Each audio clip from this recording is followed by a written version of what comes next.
Alors, une personne en situation de handicap, Qu'est-ce que ça apporte dans la vie d'une équipe? De l'ouverture. De la diversité. de l'écoute.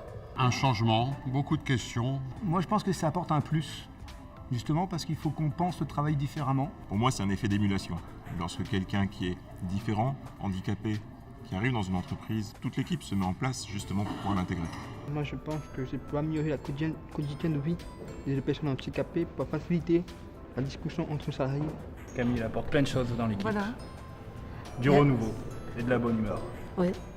Il faut peut-être repenser un petit peu certaines tâches, certaines activités, mais quelque part, tout le monde en bénéficie, donc c'est que du plus.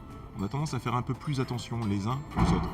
Moi, ça a changé beaucoup, ça m'a mis plus en confiance en moi. Oui. Discuter entre salariés Voilà. qui acceptent comme je suis. Je pense pas que ça aide. On traite les collègues de la même manière, sans discrimination. La compréhension du handicap qui aide à mieux vivre ensemble. Nous, on a eu un gros exemple avec un Asperger chez nous. Et d'avoir quelques connaissances du handicap, ça nous a permis de nous adapter pour bien réagir.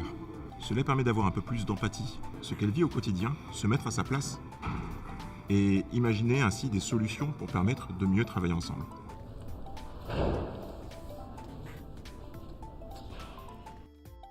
Ça nous permet de mieux adapter sa charge de travail et surtout l'objectif c'est de ne pas le mettre en difficulté. Ce qui freine, c'est les préjugés, tout simplement.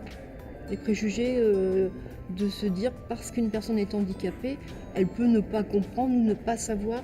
Moi, je pense que dans l'entreprise, on pourrait prendre plus de handicapés et avoir une personne qui est tuteur, qui les suit beaucoup. En premier, je pense que c'est la méconnaissance de ces handicaps.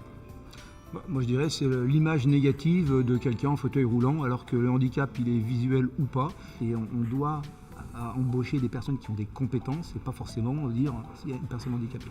C'est souvent que la différence fait peur, parce qu'on ne sait pas comment l'aborder. On ne sait pas si cela va être un frein pour nous, on ne sait pas comment se comporter avec les personnes qui sont différentes ou handicapées, alors qu'en fait, en réalité, ça ne change rien. C'est un frein qu'on retrouve aussi dans la société. Donc l'entreprise est un peu un reflet de la société, mais ça évolue beaucoup ces derniers temps.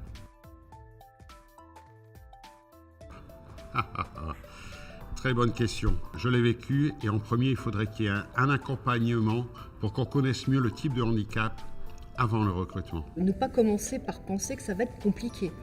Le handicap n'est pas forcément compliqué. De faire preuve de bienveillance, d'avoir la chance dans certaines entreprises comme la SNCF de s'entourer de la mission handicap ou du pôle RH. Toujours une notion de cadrage pour savoir si la personne en situation de handicap pourra s'épanouir au sein de l'équipe. Je dirais que c'est l'ouverture, il faut être ouvert. Moi, je dirais que c'est la richesse. S'adapter et contribuer. Et aider. Bienveillance. Embaucher. C'est l'écoute et l'information.